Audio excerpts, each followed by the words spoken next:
hleka. A hi swin'we eka tibuku ta hina eka buku ya Yobo chapter number 2 ya hlaya verse number 9. Buku ya Yobo chapter number 2 verse 9 yona yi hleka hi ndlela leyi, yi ri, nsati wa yena aku, swi pfuna yini ku tiyisela eku lulameni ka wena xana? Rhuketela xikwembu u fa. Nsati wa yena aku, swi pfuna yini ku tiyisela eku lulameni ka wena xana? Rhuketela xikwembu u fa. A hi khongeleni. Xikwembu ha khongela hi pfuni hi matimba ma lo kwetsima eka rito leri. Loko ha hlayile ma lo kwetsima a wu teki ndhawu, u katekisa vana va wena, u va endla hi tintswalo, rito ra wena ri fana na mbewu, a yi byariwi, yi tsandzeka ku mila, ntsena yi ku yi cheletiwa ya mila, na loko mpfula yi na mbewu ya wena ya mila. Xikwembu a ku vi mbewu leyi milaka rito leri, ku tlhela ku va na mihandzu leyinene ya matimba ya xiyimo xa le henhla hi vito ra Yesu, amen. Laha hi hlayeke kona eka book ya Yobo chapter number 2 verse number 9, hi twa rito ra Xikwembu ri vulavula hi loko nsati wa Yobo a hlamula, aku, u tiyiselela yini eku lulameni ka wena xana? Rhuketela xikwembu u fa. U tiyiselela yini eku lulameni ka wena xana? Rhuketela xikwembu u fa. Ni lava ku ya dyondzisa ehansi ka nhlokomhaka leyi nge voyisi ya kata Yobo. Voyisi ya kata Yobo. Ni lava ku loko ni ya heta ku dyondzisa eka siku leri, un'wana na un'wana a kota ku recognize kumbe ku tiva voyisi ya kata Yobo evuton'wini bya yena. Ku na voyisi ya kata Yobo evuton'wini bya munhu un'wana na un'wana. Vutomi bya munhu un'wana na un'wana bya hlangana na voyisi ya kata Yobo. Laha hi nga hlaya kona a ku ri ndingo wa vumbirhi. Mo ni swi vekisa sweswo, Yobo a ringiwa ra vumbirhi. A ku sunguleni Yobo u ringiwile, a tekeriwa rifuwo ra yena hinkwaro, a tekeriwa na vana va yena va fa hinkwavo, a tekeriwa leswi a ri na swona. Mo ni ku rifuwo ra yena hinkwaro ri hangalaka ku sala ku ri hava nchumu. Eka ndingo wa vumbirhi a biwa hi swilondza miri wa yena hinkwawo. Rito ra Xikwembu ri a ya tshama etaleni, a sungula ku titshuva, a tin'waya hi xirhengele. Ku ya humelela nsati wa yena a fika hi voyisi ya yena aku, u tiyiselela yini eku pfumeleni xana kumbe eku lulameni ka wena? Rhuketela xikwembu u fa. Leyi a ku ri voyisi ya kata Yobo. Voyisi ya kata Yobo i voyisi leyi nge rhukana xikwembu u fa.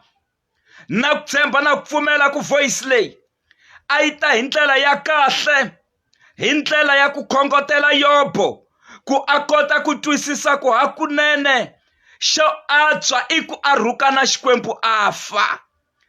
Enge na yi vona voice leyi yi ta yi ri soft, yi ta yi tikomba ingaku yi na rirhandzu ndzeni, mara yi ri karhi yi ku rhukana xikwembu u fa. U ri rhukana xikwembu u fa. Hi yihi mhaka leyi mi yi tisaka eka siku leri, mfundhisi Mashava? Nteli ku ta vulavula hi voyisi ya kata Yobo. Un'wana a ngo voyisi ya kata Yobo. Vula nakambe u ku voyisi ya kata Yobo. Vula nakambe u ku voyisi ya kata Yobo. Voyisi ya kata Yobo i voyisi leyi taka yi ku eka wena, give up, tshika, lan'wa. Swi tivi ku sweswo i voyisi ya kata Yobo. Loko voyisi ya kata Yobo yi fika yi ri lahla thavula, miehleketo yeleyo a yi ta ya ku u lahla thavula evuton'wini bya wena, swi tivi ku se ku na voyisi ya kata Yobo. Ku na voyisi ya kata Yobo behind. Ku na voyisi ya kata Yobo. Voice ya kata Yobo i voice leyi nge tshika tiplan letiya ta kahle leti a wu ti sungurini hi ku ti ta ku durhela ngopfu. I voice ya Katayobo yeleyo. Voice ya Katayobo yi ri u nge swi koti. Voice ya Katayobo yi ri u nge yi mahlweni. Voice ya Katayobo yi ri a wu na sapoto eka ministry lowu. Voice ya Katayobo yi ri tshika. Voice ya Katayobo yi ri lan'wa. Voice ya Katayobo yi ri a ku na nchumu swa kahle leswi nga ta endleka evuton'wini bya wena. Yeleyo i voice ya Katayobo. U nga fambeli kule makwerhu wa mina ku u ta kota ku twa voice ya Katayobo evuton'wini bya wena. La u ri eka Yobo u byela nuna wa yena u ri rhuka na xikwembu u fa. U tiyiselela yini a ku lulameni? Ku lulama ka wena na ku vona, ku tshembeka ka wena na ku vona, ku saseka ka wena na ku vona, ku tiyimisela ka wena na ku vona. Mara xiyimo lexi u nge le ka xona a xi nga ku yisi helo handle ka ku ku hundzisa emisaveni. Ene wa leta loko u lava ku hatla u khaluta, rhuketela xikwembu u fa. I voice ya Katayobo. Voice ya Katayobo loko yi fika evuton'wini bya wena, va tata va ku kuma B foundation ya 15 rooms. Va fika va jikajika va ka va kumi swibini maseve. Hayi u swibini mfowethu. Hayi la u tirhini va sungula hi ku themendela. Mara u ta yi twa voice ya Katayobo endzhaku yi ku yindlu leyi u yi gagavuli ngopfu, u yi kulisi ngopfu, u ta hluphiwa hi lwangu. Se hungusa tikamara, tsema tikamara leti na leti hi ku lwangu ri ta ku karhata. Swi tivi ku yeleyo i voice ya Katayobo. Mina na ku tshemba na ku pfumela ku yindlu leyi u nga yi sungula i vision leyi u nga nyikiwa hi Xikwembu. Mara voice ya Katayobo a yi ku pfumeleli. Voice ya Katayobo yi ri lwangu ra durha. Voice ya Katayobo yi ri u nge swi koti hi mali ya mudende. Voice ya Katayobo yi ri u nge swi koti hikuva a ku na mali yi nghenaka eka akhawunti. Kasi a ku rhangi mali, ku rhanga xivono. A hi fambi hi ku pfumela, a hi fambi hi ku vona, hi famba hi ku pfumela. Evuton'wini bya hina hina ha tshemba, ha pfumela ku swilo swi ta endleka. Mara voice ya Katayobo ya ala.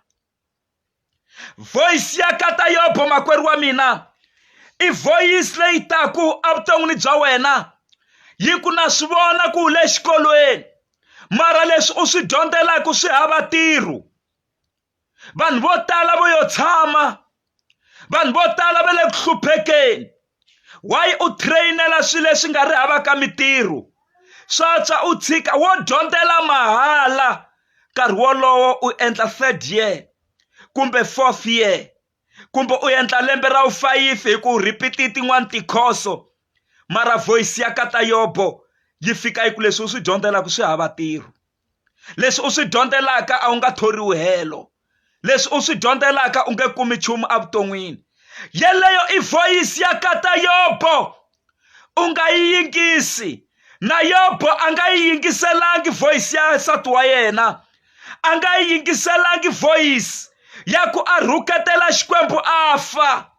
Mara u yo tshemba Xikwembu. Amoyeni wa yena a ku na swi tiva ku mukutsuri wa mina wa hanya. Na swi tiva ku Xikwembu xa mina xa hanya. Vutomi lebyi byi na voice ya Katayobo.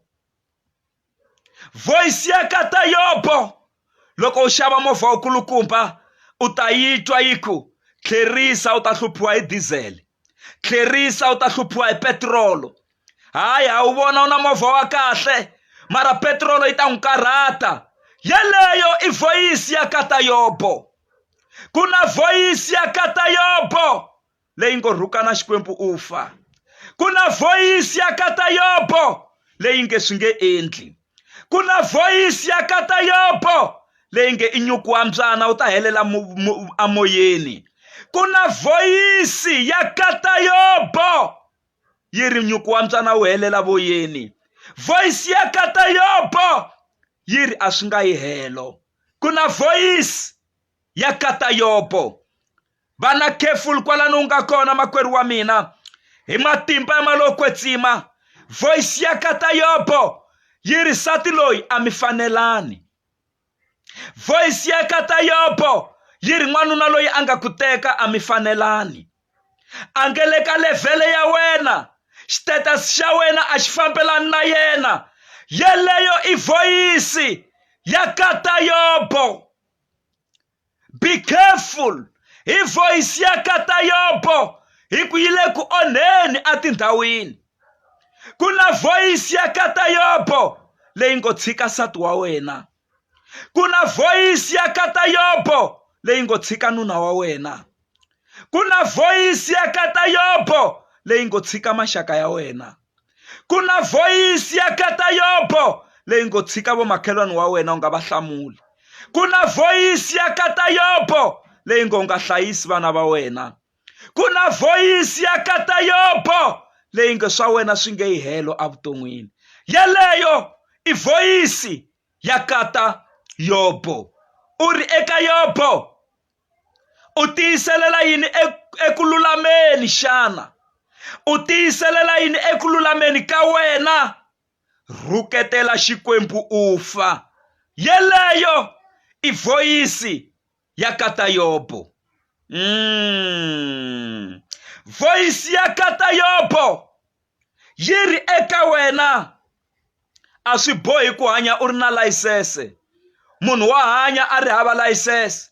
Nkarhi wolowo u huma ka testing, wa ha ku feyila. U hlangana na yena a ku ni ku voni u ri tirakeni, u ni hi tindhawu ya so, swi fambi njhani? U ku ni feyirini a ni pasangi. U ta twa voice ya Katayobo yi ku u hluphekela yini? Hi ku a swi bohi ku hanya munhu a ri na layisense. Ku na leswi munhu a hanyaku a hambi a ri hava. Ku na ti-needs na ti-wants avuton'wini. U byeriwa na hi xilungu, u byeriwa ku wa hanya u ri hava layisense.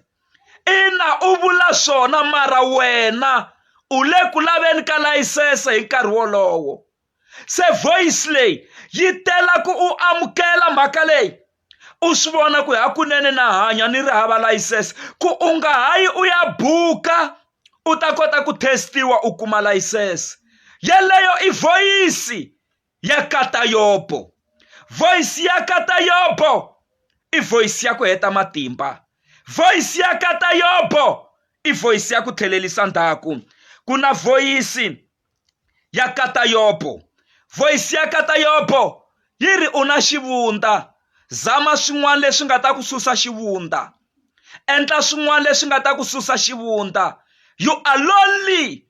U biwa hi xivundza a xikarhi ka crowd. U biwa hi xivundza xikarhi ka tshungu. Ku na leswi nga ku susaka xivundza avuton'wini. Yeleyo i voice ya Katayobo. U nga yi yingiseli. Voice ya Katayobo. Voice ya Katayobo yi ta eka wena yi ku wo tirhela mahala, wo vavisekela mahala. You are just toiling. A ku na nchumu, a ku na good result. Ku hava ti-result ta kahle. Ku hava na ripoto ya kahle hi nga ta yi kuma kwalano u nga kona. Wo va ku hluphekeni. Yeleyo i voice ya Katayobo. Vaka u vuyi u ta ti tshamela kaya xikan'we u tshika ntirho hikuva laha u tirhaka kona wo tirhela timanga. Yeleyo i voice ya Katayobo. Voice ya Katayobo. Katayobo. Ku na voice ya Katayobo. Voice ya Katayobo yi ri eka wena. U nga cati avuton'wini, mucato swo dya mali.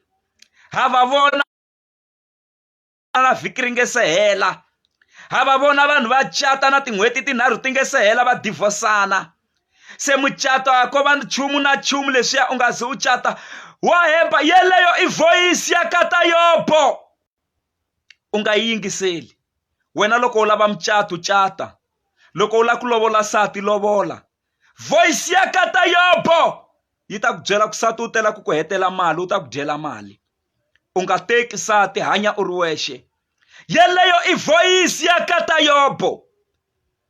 Voice ya kata Yobo i voice leyi loko yi ta eka wena a yi ku lavi ku u va na nchumu evuton'wini. Kahle voice yo kata Yobo yo lava ku u fa, u lahliwa, u ri hava nchumu evuton'wini bya wena. I voice ya kata Yobo. Mara twanani lexi nga ta mi hlamarisa. Rito ra Xikwembu ri ri eka hinkwaswo leswi a lahlekeriwile hi swona Yobo, hikuva a yimini a tiyisela eku pfumeleni ne le ku lulameni ka yena a tshemba Xikwembu, yi ri swi vuya swi ri double. La a lahlekeriwe hi 500 wa swifuwo swi vuya swi ri 1000. La a lahlekeriwile hi 200 swi vuya swi ri 400. La a lahlekeriwile hi 1000 swi vuya swi ri 2000. Hinkwako swi vuya swi ri double. Na vana va yena, hlayo liya ya vana va yena na yona yi vuya. Va saseki ku tlula na lavo sungula. Ene vana lava u va kuma na mhani yo loyi a ku rhuka na Xikwembu u fa. Hiku a ni twangi Bibele yi ku Yobo se u yi a ya teka sati wun'wanyana. Sati yo luya a ku rhuka na Xikwembu u fa, hi yena va enjoyaku ti-benefit kumbe mikateko leyi Xikwembu xi nga katekisa Yobo eku tiyiseleni ka yena. Woni ku eka wena swi nga endleka partnera ya wena yi ri karhi yi kokela tlhelo hi ku u na vision ya ku sungula business. U nga vileli, u ta ku twisisa loko se business ri ku ri nghenisa mali. U ta ku twisisa loko se business ra wena ri tholi na vatirhi, ku ri na vanhu lava tirhaka hansi ka n'wina. Swi ta endla kwala ku fambeni hi ku na voice ya kata Yobo. I mhaka leyi a ni yi tisa eka siku lera namuntlha. Voice ya kata Yobo. Xivutiso i ku xana wa yi yingisela ke? Ya ta norhweni, ya ta nampundzu, ya ta na nhlekani, ya ta na madyambu. Na le tirhweni la u tirhelaka kona wa hlangana na voice ya kata Yobo. Na le kaya aka rixaka ra ka n'wina wa hlangana na voice ya kata Yobo. Ne le ka vazalwana lava u khongelaka na vona u nga hlangana na yona voice ya kata Yobo. Ka community u nga hlangana na yona voice ya kata Yobo. Tindhawu hinkwato voice ya kata Yobo u nga hlangana na yona. Xivutiso i ku wa yi teka na? U huma eka leswi Xikwembu xi nga ku vekela swona evuton'wini bya wena. Wa yi yingisela voice ya kata Yobo na? Swi tsundzuka mhaka leyi na ha ya ku khongeleni. Voice ya kata Yobo yi ta ngopfu endzhaku ka xiyimo. Voice ya kata Yobo yi ta ngopfu endzhaku ka ku va u xanisekile. Voice ya kata Yobo yi ta ngopfu endzhaku ka ku hlupheka. Voice ya kata Yobo yi ta ngopfu la u nga chona u nga ri havaku na mali. Voice ya kata Yobo yi ta ngopfu kwalaya xiyimo xi nge le ku tikeni, hi laha yi nghenaka kona ku u kota ku hatla u yi twa. I voice ya kata Yobo. Ku na voice ya kata Yobo. God bless you so much. I mhaka leyi a ni yi tisa hi ku hlohloteriwa hi moya lowo kwetsima ku hi ta tsundzuxana ku na voice ya kata Yobo. God bless you. Pfalani matlhelo ya khongela na n'wina kwala mi nga kona. Xikwembu lexi hanyaka na khongela hi vito ra Yesu Kreste. Hi lava makwerhu va nga pfala matihlo ya vona, va yimisa mavoko ya vona na va khongelela hi vito ra Yesu Kreste. Vapfuni lomu va kumekaka kona u va nyika matimba ya ku hlula voice ya kata Yobo. A va hatli va yi twa ku leyi i voice ya kata Yobo leyi telaka ku va tlhelisela ndzhaku, leyi telaka ku va tekela leswi nga swa vona, leyi telaka ku va tekela ripfumelo, leyi telaka ku va tshikelela. Na khongela hi matimba ya malokwetsima va nyiki matimba ya ku hlula mavabyi lawa a ma va karhata amimirini. A ko va voice ya kata Yobo ti-pain letiya, hikuva tin'wani ti-pain se a ti hlamuseta ku ingaku na ku fa u nga fa. I voice ya kata Yobo. Na yi alela henhla ka mhani lavaya, na yi alela henhla ka papa lavaya, na yi alela henhla ka kokwani lavaya, na yi alela henhla ka muntshwa luya. Ni alela voice ya kata Yobo yi nga tirhi a henhla ka vona hi matimba ya malokwetsima. Xikwembu tatana, Xikwembu n'wana, ni ku hlangana ni mali yo kwetsima. Teka ndhawu hi tshovelela tivoyisi hinkwato ta kata Yobo leti ti hi landzelelaka na le vusikwini, leti ti hi landzelelaka nhlekanini, leti ti hi landzelelaka na lomu hi tirhelaka kona, leti landzelelaka na vana va hina exikolweni.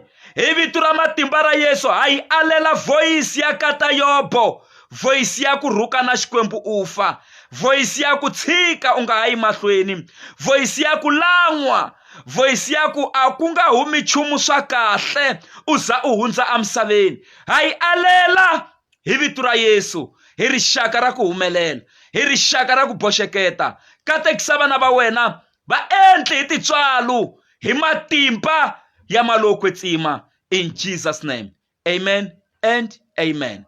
God bless you. Katekani hi vito ra Yesu. Amen. Goodbye.